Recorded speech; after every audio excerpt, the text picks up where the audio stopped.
Hello, my name's Silas. 3 weeks ago, my brother stood in the lobby of the hotel our father built and snapped his fingers to have me thrown out like I was a stranger off the street. He laughed, said, "If you can afford the cheapest room, I'll give you the suite for free." But that humiliation, it wasn't the beginning. It was years in the making. Lies dressed up as family, silence mistaken for peace. They called me the quiet one, the steady one, the one who didn't belong. What they didn't know is I was also the one holding the truth. And when I finally spoke, I didn't raise my voice. I raised the past. Now the whole lobby's gone quiet, but not for the reasons they expected. What happens when silence speaks back? I hadn't stepped foot inside the Lorne Grand Hotel in over 10 years, but the moment the brass-trimmed doors swung open, everything rushed back, faster than I was ready for. The lobby looked polished, immaculate, expensive, but to me, it still smelled like cedar polish and old betrayal. This hotel used to be ours, mine and Graham's, but now it was just his, on paper, on plaques, in the framed magazine spreads about visionary local businessman Graham Lorne. I knew better. Half the bones of this building were set by my hands back when it was a falling-apart roadside lodge and we couldn't even afford drywall. Today, apparently, marked the 25th anniversary of the hotel's rebirth. A family appreciation event, the card had said. Gold foil, scripted letters, signed by Graham himself. I don't know what made me keep it on my fridge for 3 weeks before deciding to come. Maybe it was Dad. Maybe it was the fact that no one else in the family had even called since his funeral. Either way, I came. The doorman greeted me like I was a stranger. I guess I was. The front desk girl smiled the kind of tight smile you give a customer you hope won't make trouble. She didn't recognize me either. Not surprising. I'd been cut out of every family photo after I walked away. Still, I walked the length of the lobby slowly, dragging my fingers along the marble ledge of the grand staircase. That was my idea, that curve in the railing. I remember carving the mock-up from plywood in Dad's garage. Then I saw it, the family wall. A shrine to the Lornes, Graham, Mom, our older sister Candace, even our Aunt Irene, lined up in perfect harmony. Everyone smiling. Everyone except me. My face was gone. Not even in the early photos. It was as if I never existed, like they'd run an eraser over every year I gave to this place. I felt the heat rise behind my ears, but I swallowed it down. I wasn't here for a fight. I was here for I don't even know what. Closure, maybe. A voice broke the silence. "Well, look what the mountain dragged in." I turned, and there he was. Graham, designer suit, hair slicked back like he was born to own the place. His grin was wide and artificial, teeth too white, tone too sweet. "Didn't expect you to actually show, Silas," he said, walking toward me like this was some kind of casual family reunion. "I figured I'd stop by," I said. "Celebrate Dad's legacy," Graham laughed. "Ah, yes, Dad. He always had a soft spot for charity cases." A few guests nearby chuckled. Some of them glanced at me, unsure if they were supposed to laugh or stay quiet. "I'd like to check in," I said. He raised a brow. "Of course, but let's be real, little brother. If you can afford the cheapest room, I'll give you the suite for free." A soft ripple of laughter swept through the lobby. My cheeks didn't burn. I didn't let them. But inside it felt like the wind got knocked out of me. It wasn't an invitation. It was a trap. He wanted me humiliated. He wanted to show everyone just how far I'd fallen. I looked past him to the old clock on the wall. Same one Dad used to hang in our garage workshop. Its second hand ticked forward with precision. Steady, reliable. Unlike the busted one back at my place, the one that stopped the day Dad died. A loud click snapped me back. Graham had just snapped his fingers. 2 security guards appeared behind me like shadows. Big guys. Polite but firm. One of them gestured. I didn't move at first. Not out of fear. I was measuring the weight of the moment. Then I spoke, low and steady. "You didn't build this place with money, Graham," I said. "You built it with my silence." His grin wavered, just for a second. But he recovered quickly. "Enjoy the mountain air, Silas." I walked out. No shouting, no scene, just walked. The wind outside bit hard. Snowflakes drifted down like they had no destination. I didn't look back at the hotel. Instead, I pulled my father's old watch from my coat pocket. Its face was foggy, and the second hand was still.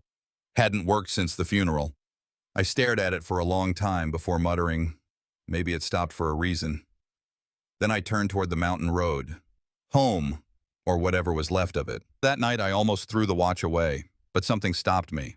I was sitting by the fire, fingers wrapped around a chipped coffee mug, when I heard the faint tick. Just once. A single heartbeat from the past. I stared at the thing like it had just spoken. The fire crackled. The snow hadn't let up since I left the hotel. Outside, everything was white and still, but inside this cabin, the one Dad built with his bare hands, time seemed heavier than the storm. I sat back in the old rocker. The cushions were worn, the springs uneven, but it felt like the only place in the world that hadn't lied to me. On the wall across from me were all the old blueprints, rolled, pinned, or stacked, sketches of roof lines, plumbing routes, and foundation cross-sections. I traced the ink with my eyes. I remembered each smudge, every correction. I'd drawn most of them. People assume I left the business because I wasn't cut out for the suits, the deals, the press. Truth is, I stayed. I stayed behind when Graham left for college, when he called home twice a year and only when he needed something. I stayed with Dad when the arthritis made it impossible for him to lift a hammer. I stayed when Mom started forgetting names and burning meals. And when Dad died, I stayed for her too. Graham didn't even come back for the funeral until the next morning. That's when he started talking about simplifying things. Said the deed should be transferred into one name so the taxes wouldn't get messy. Just for the paperwork, he told Mom. She was still grieving, didn't even read what she signed. I didn't push. I never did. Family was family, and I thought love came before law. But that signature wiped me out of the books, out of the business, out of our history, out of our name. And tonight, the man who wore my father's watch like a medal had laughed in my face in the building I helped create. I rubbed the back of my hand against my eyes. My knuckles were calloused, the nails cracked, real hands, not the kind that signed away a legacy with a Mont Blanc and a sales pitch. I got up and opened one of the older drawers built into the wall. Dad never liked loose paperwork. Everything had a place. I wasn't sure what I was looking for. Maybe just something that proved I wasn't crazy. The drawer stuck halfway. I yanked it gently, and it came loose with a thunk. Inside, among some yellowed receipts and faded ink pens, was a photograph, one of those glossy prints from a disposable camera. I blew off the dust. It was the hotel, half-finished, framed against the pine ridge before the modern wing was added. You could see scaffolding, stacks of 2x4s, and in the corner, so small I almost missed it. Me, 13 maybe. Holding the first stone with Dad. He had his arm around my shoulder, both of us squinting into the sun. I flipped it over. In my father's slanted handwriting, almost too faint to read, to the one who'll keep the foundation strong. I sat down slowly. The room felt colder than it had all night.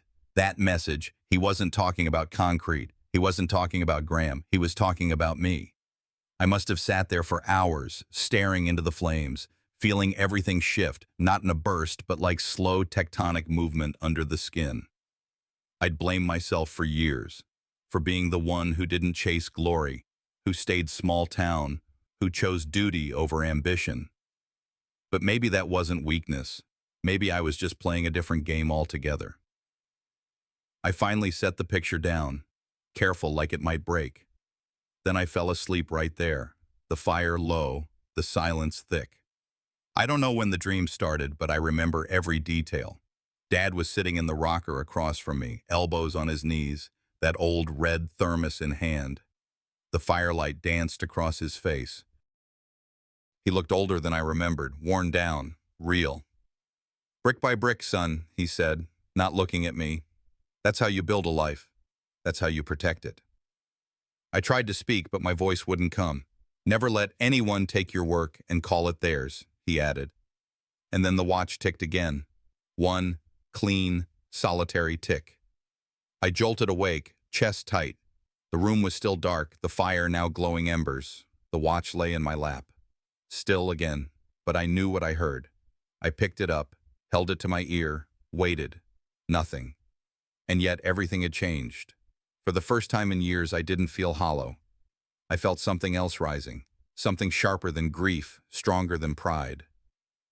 I placed the photo inside my coat pocket, wrapped the watch around my wrist, and stood. By morning, I knew I couldn't just move on. I had to go back. So I packed the only thing that still carried my father's name, the blueprint, and drove back to the place that forgot me. The road was half frozen that morning, the sun barely rising above the pines.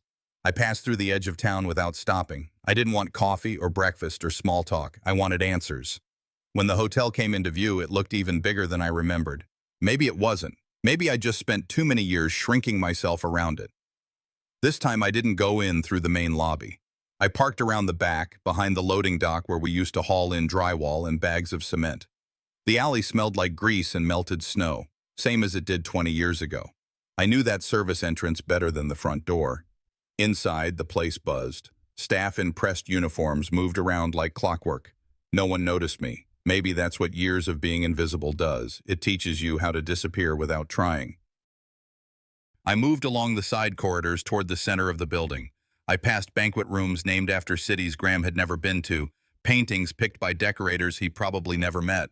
Everything looked shiny and curated, but cold, manufactured, like the warmth had been drained from the walls. When I reached the edge of the lobby, I stopped in the shadows. Graham stood under the skylight, laughing with a group of investors, slick suits, champagne flutes in hand, talking about expansion.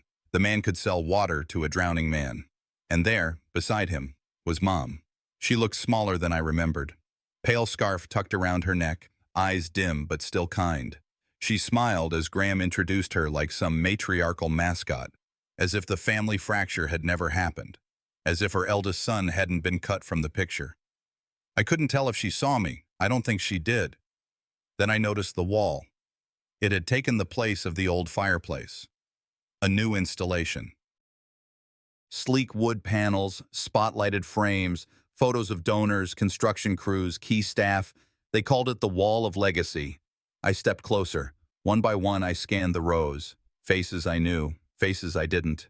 Everyone who'd ever swung a hammer or signed a check had a place. Everyone but me. I stared at the spot where I should have been. A photo I remembered being taken during the first year of construction was there, but something was off. I leaned in. There I was, just barely visible. In the far corner, mid-motion, blurred, and cropped out. You could only tell it was me if you already knew. That wasn't a mistake. That was intentional. My hands started to tremble, not with rage, not even with sadness. It was something worse, something colder, erasure. That's when I heard a voice beside me. "You okay, sir?" I turned. A young maintenance worker stood nearby, holding a mop and looking at me with a mix of caution and curiosity. He had a badge. Eli. "I built this wall," I said quietly. "Every damn inch."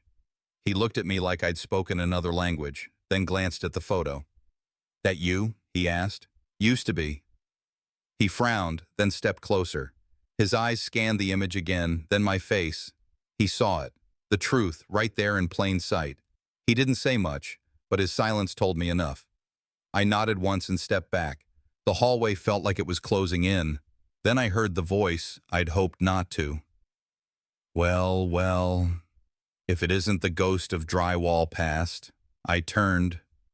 Graham strolled up, hands in his pockets, smile cold and controlled. "You again? I thought security handled you last night." "I'm not here to fight," I said calmly. "I'm here to remember." His smirk didn't waver. "Then remember this. You were never meant to be part of this family's legacy." He leaned in, lowering his voice. "You think showing up now changes anything? This isn't a fairy tale, Silas. You disappeared." I just filled the gap. I stared at him, not blinking, not reacting. Behind him, the lobby's clock ticked louder than it had any right to. Sharp, echoing, like a metronome cracking through my ribs. Then, nothing. The second hand froze, same as Dad's old watch. My breath caught for half a second, not because of fear, because I understood something. This wasn't about reclaiming my place. It was about finally naming what they tried to bury. I stepped back, nodded once, and walked away. As I passed Eli, he gave me a small nod. Nothing dramatic, but something told me he'd remember. I left that hotel again, but this time I wasn't running. I was planning. Because sometimes silence is the only weapon they never see coming.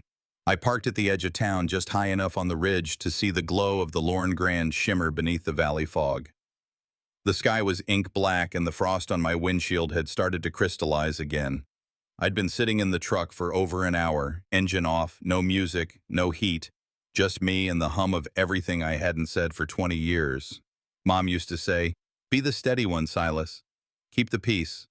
As if that was some kind of inheritance, like being quiet made me noble. I closed my eyes and drifted backward.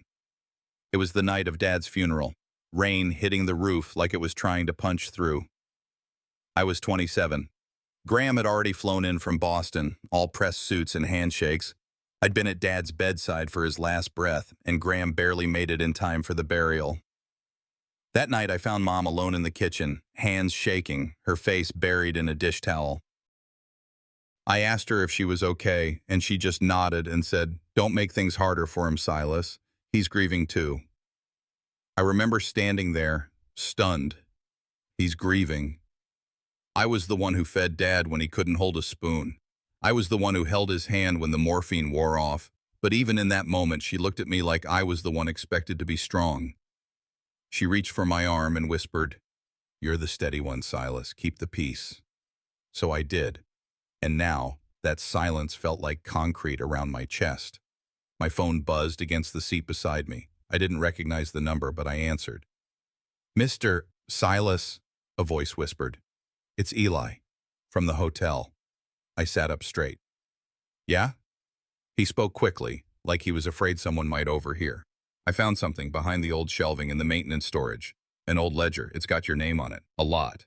I felt my throat tighten. "What kind of ledger?" "Project records.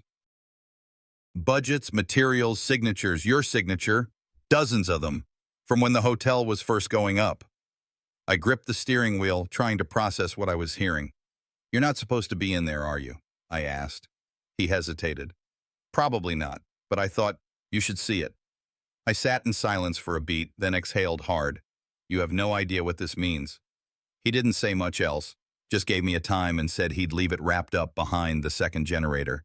Nobody checks back there anymore. When the call ended, I just sat there, heart pounding. My name, my signature, something real, something no one could erase. I leaned back against the headrest and closed my eyes. And yet, as fast as hope rose in me, dread came crawling right behind it. If I went public with this, if I used it, I wouldn't just be challenging Graham. I'd be blowing the last threads of this family apart. Whatever was left of my relationship with Mom would snap. But maybe it already had. I started the engine and made the drive across town. Her porch light was still on. She always left it on when she was waiting. She opened the door before I even knocked, like she'd been standing there. "Silas," she said softly, voice hoarse. "It's late." "I won't stay long," I said. "I need to talk." She stepped aside. The living room looked the same as it always had. Same knitted Afghan on the couch. Same clock that hadn't worked since Dad passed, like time had politely stopped just to let grief settle in. I stood in front of the fireplace, unsure how to begin. Did Dad leave anything behind? Letters, papers, anything? Her eyes darted away. "Why do you ask?" I turned to face her. "Because I'm tired of being erased, Mom." She flinched, then sat down slowly in Dad's old chair. "Your father, he wanted you both to have equal share. He talked about it often." "Then why wasn't that in the will?" "Because Graham told me you weren't ready. He said you'd ruin everything if you got involved, that you didn't understand business." I felt the floor tilt under me. "I trusted him," she whispered. "He said he'd protect the family's future." "And what about me?" I said, voice low. Was I not part of the future? She looked up, and for the first time I saw something I couldn't forgive. Guilt, not confusion, not shock, just quiet, settled guilt. "You were always the strong one," she said like it was a virtue. "You didn't need it." I laughed once, bitter and sharp. "No, I didn't need the money. I needed the truth." She started to cry. I didn't comfort her. I just stood there, watching the only parent I had left shrink into the cushions, wiping at tears that came 20 years too late. I walked to the door. "I kept the peace, Mom," I said, hand on the knob. "But peace never kept me." and I left her in that silent house where time had stopped and truth had been boxed away with the wedding china. The truck felt warmer now, not because of the heater, but because I finally knew where the fire needed to go. That night, I stopped being the steady one. And for the first time in decades, I started being the one who finally said no. Rain pounded against the kitchen window, relentless, cold. The kind of storm that seeps through your bones no matter how many layers you wear. I sat at the table in my small weathered cabin surrounded by everything I had once tried to forget. Blueprints, folded and frayed at the edges, a stack of ledgers with faded ink and years of grime, and that photo, the one with Dad's handwriting on the back. To the one who'll keep the foundation strong.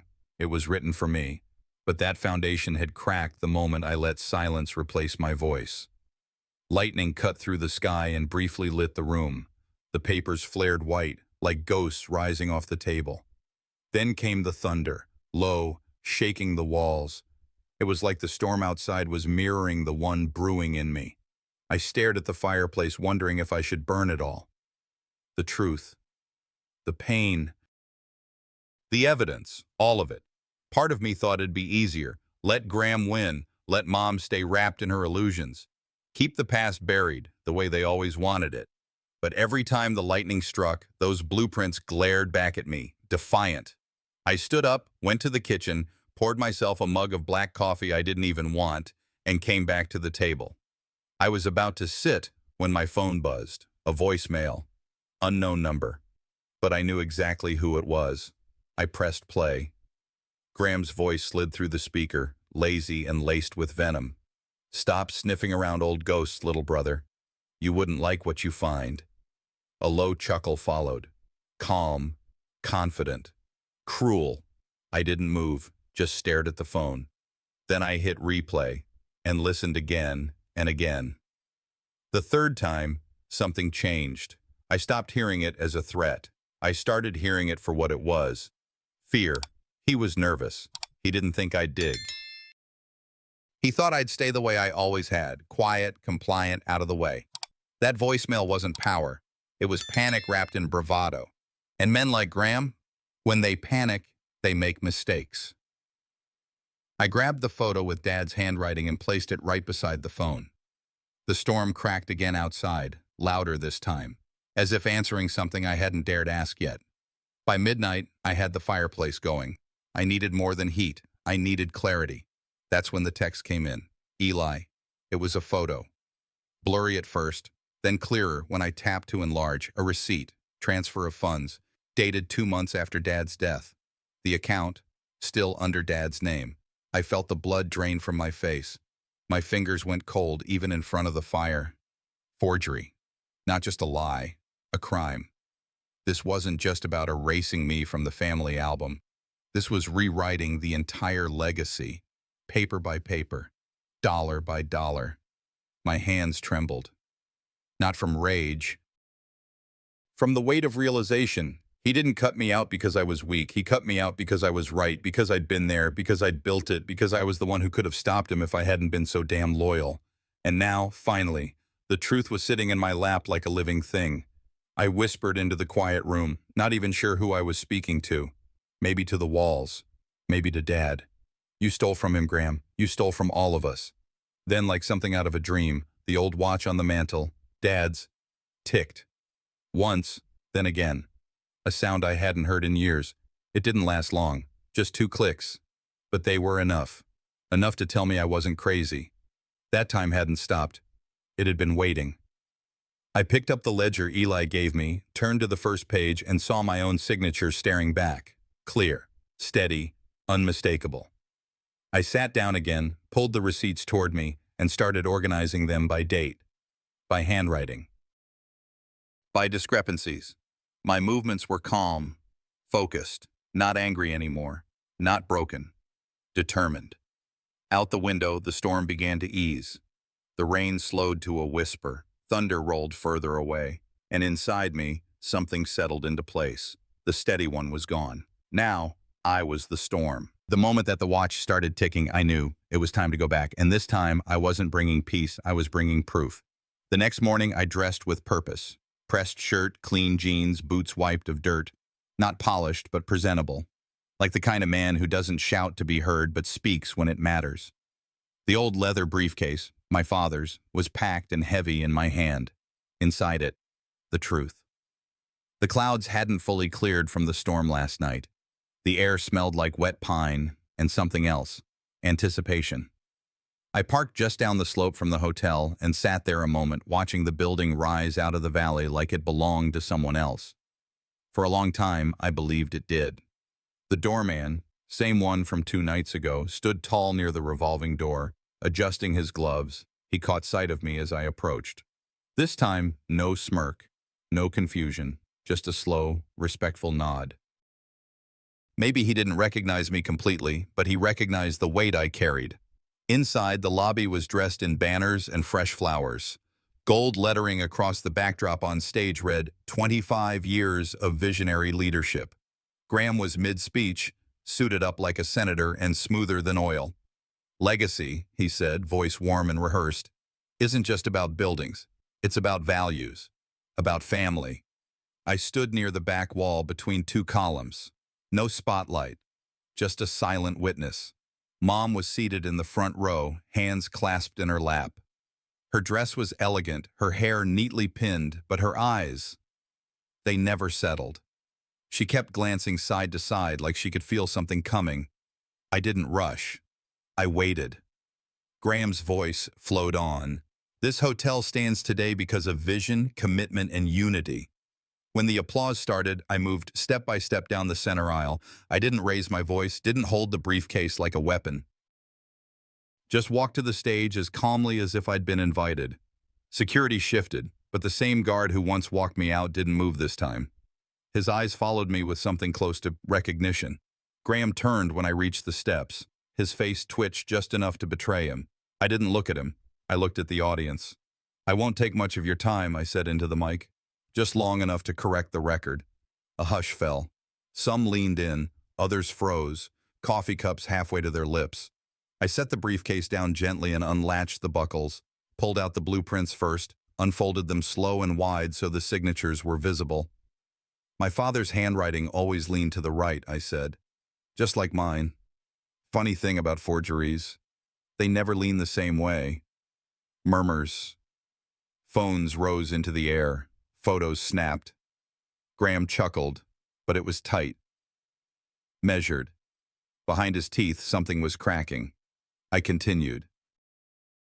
"These are the original hotel plans, every line drawn with Dad's hand, and here," I held up the photocopy Eli had sent, "a receipt dated after his death, with a signature that leans left." More murmurs. "I'm not here to accuse anyone. You don't need to take my word for it," I said, laying the papers out across the podium. "The ink will tell the truth." That's when Graham snapped. "You're nothing," he roared, voice raw now, no charm left. "You always were." He stepped forward, hand out, eyes wide. He reached for the papers like a drowning man grabbing at a rope. And that's when the same security guard, Carlos, I remembered now, stepped between us, his hand on Graham's chest. "Back up, sir." The room was stone still.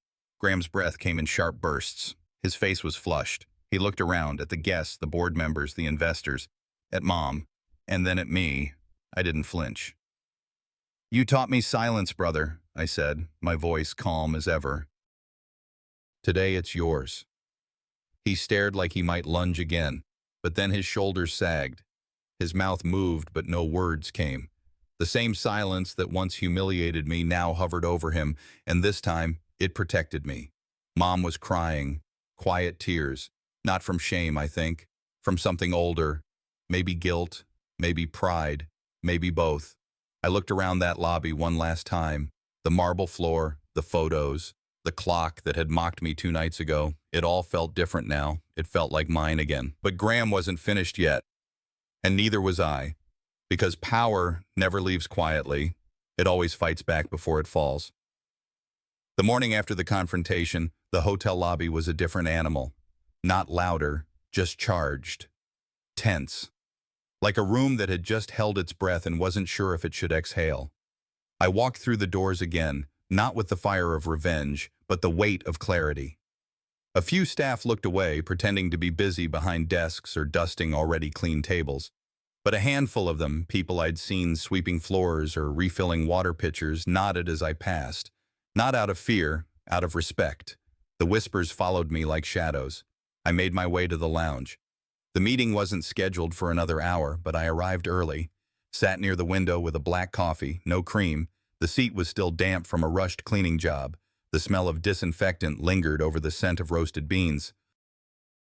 My father's watch ticked steadily on my wrist. It had taken decades, but I finally felt what stillness without doubt was like. Not because I thought I'd won, because I knew I'd stopped running. 10 minutes before the meeting, the glass door slammed open. Graham entered with two lawyers in tailored suits flanking him. His usual confident stride now had a twitch, something just slightly off, like his balance was fighting him. He didn't look at me as he walked past. Not yet. We were shown into the boardroom. The directors sat with guarded faces, polite but distant. The tension in the room wasn't mine this time. It was his. "I'm here to present evidence," Graham began, spreading folders across the table like he was dealing cards in a game he believed he could still win. "These are the original contracts, receipts, and building rights. As you'll see, my brother has made imaginative alterations to the truth." He smiled at me then. It was the kind of grin you give a man right before you twist the knife. I stayed seated. Let the room go quiet before I spoke. "You can fake ink," I said, calmly rolling up my sleeve, "but not a man's hands." I held my palm up, a thick, diagonal callus near the base of my thumb, years of carpentry just like Dad had. My fingers still bore the small white scars of roofing nails and splintered oak. Graham's hands were spotless, always had been. One of the lawyers shifted in his chair. Graham's jaw tightened. "So what? Calluses don't make you a partner." "No," I said, "but lies don't make you an heir." The board glanced between us. Some flipped through the files Graham brought. Others reread the ones I had submitted yesterday. My father's signature leaned right. Graham's copies leaned left. But before anyone could speak, a shrill blare cut through the room. The fire alarm. Red strobes pulsed in every corner. A moment later, the sprinkler system activated, raining cold water over the boardroom and seeping into every folder, every document, every inch of truth or lie on the table. People shouted. Chairs scraped. Phones were yanked from pockets and coats thrown over laptops. In the chaos, I lost sight of Graham. By the time the water shut off and someone declared it a false alarm, he was gone. Along with his lawyers, and with them, a thick red folder that hadn't belonged to him when he arrived. Back in the security office, Eli met me soaked and pale-faced. "They wiped the logs," he said quietly, holding up a damp printout from the server room. "Whoever pulled the alarm also pulled the backup." He didn't have to say who. Graham had made his move. I returned to the lobby, drenched to the bone, my clothes clinging to me in awkward folds. I looked up at the chandelier, the one Dad had chosen from a catalog when we were still pouring concrete. It used to sparkle like the room's crown. And now it flickered under the dripping ceiling, glass beads smeared with ash and grime from the sprinkler water. "He's burning what's left of this place," I whispered, "even if it kills him." The staff had started to clean.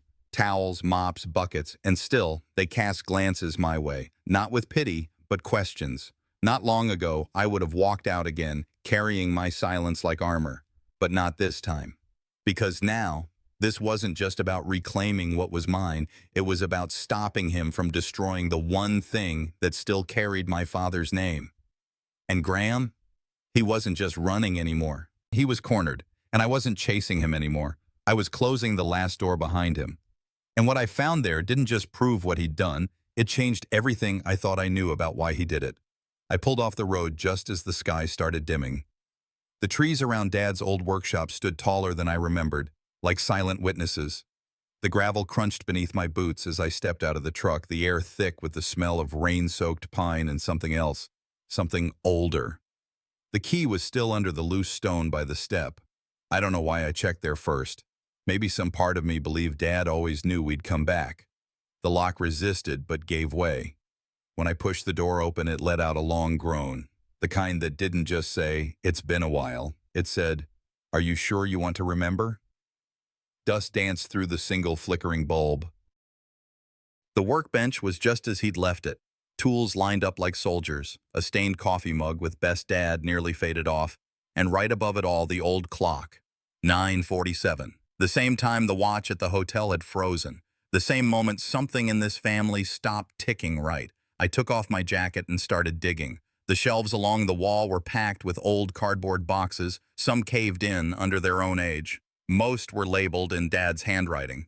Design drafts, vendor contracts, permits, and one, way in the back, heavier than the others, marked simply, Archive.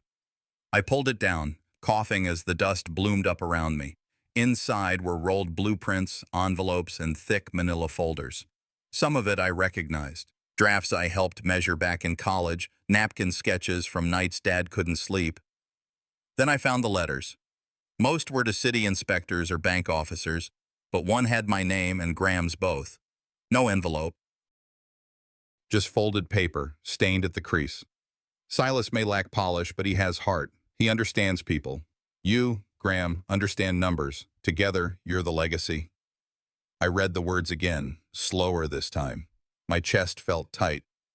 I could still see him at that desk, scribbling with his glasses pushed up on his head, that damn radio humming jazz in the background. The last line hit harder than any of Graham's lies. If either of you forgets that, this family will destroy itself. I sat down, back against the workbench. My hands were black with dust and old ink. Somewhere above me the bulb buzzed, louder now, like it was straining to hold on. After a while, I noticed something buried beneath the folders. A small metal box about the size of a loaf of bread wrapped in a napkin, the same pattern used in the hotel's restaurant when it first opened. My throat went dry. Inside there was only one thing, a sealed envelope, yellowed at the edges. The handwriting on the front read, "For whoever keeps the peace." I stared at it for a long time before I broke the seal. Inside was a second will, not a draft, not a note, a real, signed, notarized will, dated a month before Dad died. And this one didn't name just Graham, it named both of us, equal co-owners. He never meant for us to fight like this. He'd given us both a piece of the foundation. The only thing he didn't give us was each other. I leaned forward, elbows on my knees, that letter in one hand and the will in the other. My tears fell silently into the sawdust. "You left us both a key," I whispered. But he chose to lock the door. Outside, the wind picked up, howling through the warped window panes like a warning. My phone buzzed on the floor. It was Eli. "Graham's holding a press conference tomorrow," he said, his voice hushed like someone might be listening. "He's going to declare you unstable. Claims you fabricated everything. He's calling it a mental breakdown." I didn't flinch. I didn't curse. Instead, I folded the will and slid it into a protective sleeve I found in Dad's drawer, wiped my hands on an old rag, looked up at the clock on the wall. Still 9:47.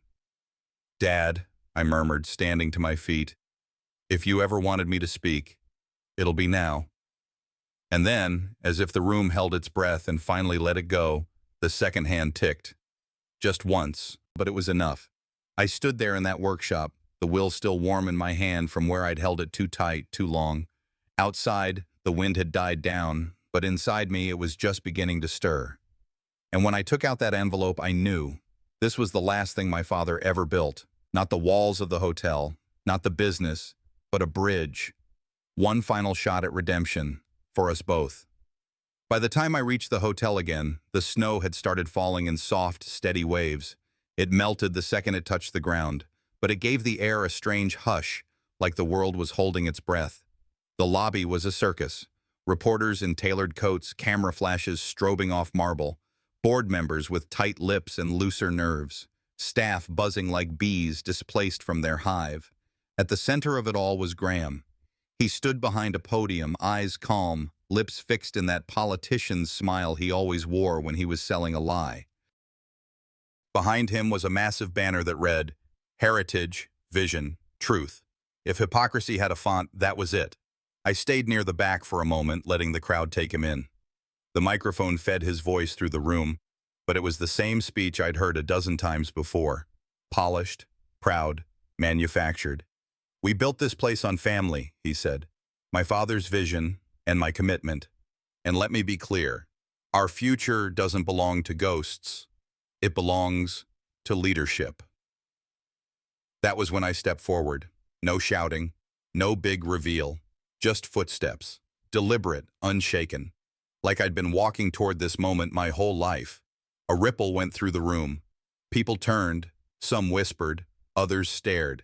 Even the reporters paused. Graham's voice hitched mid-sentence. I didn't stop until I stood directly in front of the podium. I reached into my coat, pulled out the envelope, and placed it gently on the wood like it was sacred. I didn't open it. I didn't have to. Just 3 words were written on the front, in Dad's handwriting. To the one who keeps the peace. Graham's jaw tightened. His eyes locked onto the envelope like it might bite. For the first time, I saw something flicker behind them. Not fear exactly. Recognition. I didn't look at him. Instead, I turned to the crowd and said calmly, "My father believed peace wasn't silence. It was truth, spoken without fear." Then I walked away. I left the envelope right there on the podium, with every flashbulb and microphone pointed at it, and at him. Behind me, voices rose. Reporters surged forward, calling his name. "Mr. Whitmore, what is that? Did your father write that? Is this real?" Graham tried to answer, but no one was really listening anymore. He was still speaking as I reached the front doors, but the words weren't landing. The lobby, once his stage, had turned into an echo chamber. His own voice sounded hollow in it. And for the first time in years, that silence, the one I used to fear, belonged to me. Outside, Eli waited on the steps. He didn't say anything, just handed me something wrapped in a folded napkin, the old kind, the kind we used to use before Graham changed everything. I unfolded it slowly. Inside was the watch. Dad's, still ticking. I met Eli's eyes, nodded once, then slipped it into my coat pocket like it had always belonged there. We stood there for a second, just watching the lights inside flicker like fireflies caught in glass. The snow started to stick. I took a breath, deep, steady, like lungs finally remembering how to fill. And then I turned and walked down the steps. I didn't need to stay and watch the fallout. The truth didn't need an audience. It just needed to be said. As I stepped into the street, the wind picked up again, colder now but cleaner somehow, like something stale had finally blown out of the walls.